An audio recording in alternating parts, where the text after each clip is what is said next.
everyone. Welcome to Cooking with Kayla. I'm so happy to have you back. I hope that you checked out our other recipes. If not, go back and take a look. Today we're going to be making salmon burgers. But first, I just want to remind you to get your flu shot. It's flu season time in October.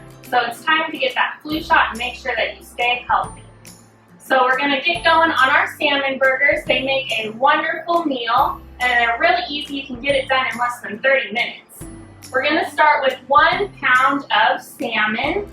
Our salmon, we want to have our skin and bones removed, and if you're really nice to the butcher at the grocery store, they'll take the skin off for you. It makes it a little easier, and if you're really nice to them, sometimes they'll even cube it up for you.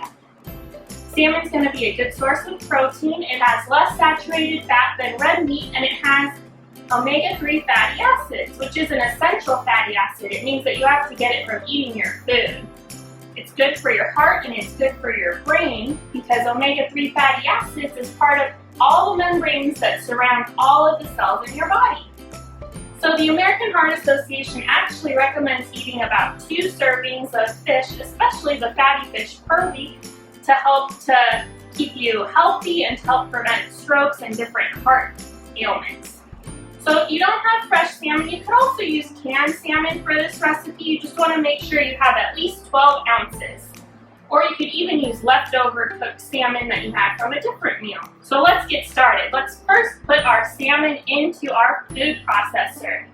And if you don't have a food processor, that's okay too. You can make it in a bowl. You just want to chop up the salmon really fine, just like what the food processor is going to do for us. I've even heard that you can use a blender for this recipe. So now that we have our salmon in our food processor, we're going to move on to adding some of our other ingredients. We're going to start by adding in some of our binders. This is going to help to keep the salmon patties together. It's kind of like making meatloaf. So first we're going to add in our panko breadcrumbs. If you don't have panko, you could also use just regular breadcrumbs. That's going to act as kind of a filler and a binder to help keep everything together. We're also going to add in our mayonnaise, some spices, and an egg. If you don't want to have any of the panko in there and you're gluten-free, you could also use almond flour mixed with some almond milk, or you could add 2 eggs instead of adding in the panko. One of my favorite tips is to crack an egg on a flat surface, and that way you're not sticking the shell into the egg and making a mess everywhere. Let's give it a good crack, and we'll put it on in there. There we go, easy peasy.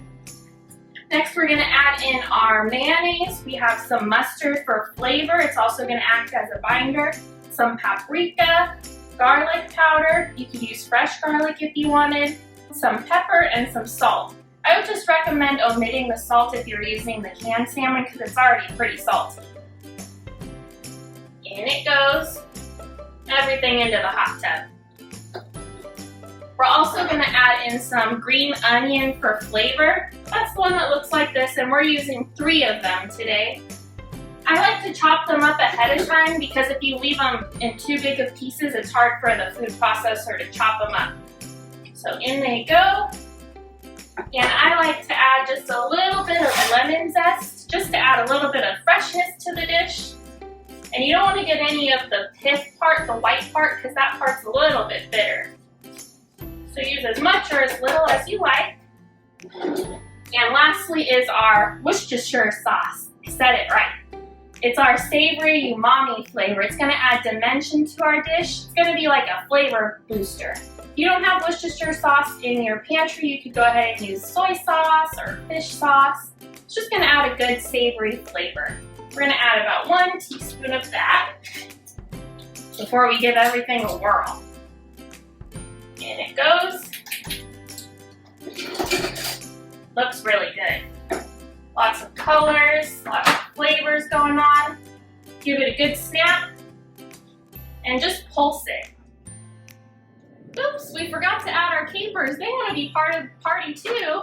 The capers are going to add some salty, briny flavor into our salmon burgers. So now we're going to keep pulsing.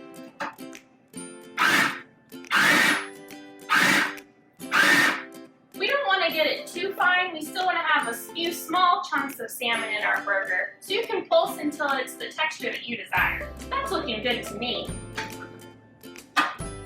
Next, we're gonna form our patties into our 6 portions.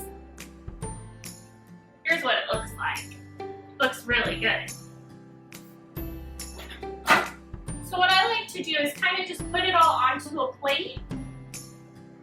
And then from there, I'm just gonna indent the plate into 6 portions, and we're gonna let it chill in the refrigerator for about 30 minutes. And that's just gonna help the panko breadcrumbs soak up all of the moisture so that we can make sure that our patties stay formed. So you just give it a little smash-a-rooney, and then I like to just kind of divide it so that we can see about 6 portions that are gonna be our burgers after it's chilled. Many minutes later. So our pan is nice and hot. You can put a little bit of olive oil or cooking spray down if you'd like, but our salmon has a lot of good healthy fat in it, so we don't really have to worry too much about sticking. We have all of our little portions, and what I like to do is take one of my portions and then stick it down in the pan. And once it's in there, kind of give it a little smush-a-rooney so that it forms a patty shape. We'll probably be able to fit about 4 in the pan right now, 3 or 4 at a time in our pan. And if you'd like, you could even cook these in the oven if you'd prefer to just kind of set it and forget it for a little while. That would work too. I don't mind having some kind of cool shapes with my salmon patties. It just shows whoever I'm cooking for that it is homemade.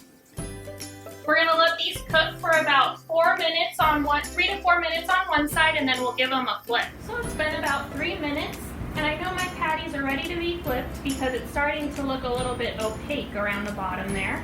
So we're just gonna give a little flip. Look at that color on there. It's forming kind of a crust. It looks beautiful. We'll get these all flipped, and then they're gonna cook for another 2 to 3 minutes. Beautiful. It smells so good in here. Our salmon burgers are ready. I have my bun prepared with a few lettuce leaves, some mayonnaise, and a little bit of mustard. You could put an aioli on there, whatever kind of seasoning you like. You could even try having this with our butternut squash salad that we made last year. We'll also give you the recipe for that.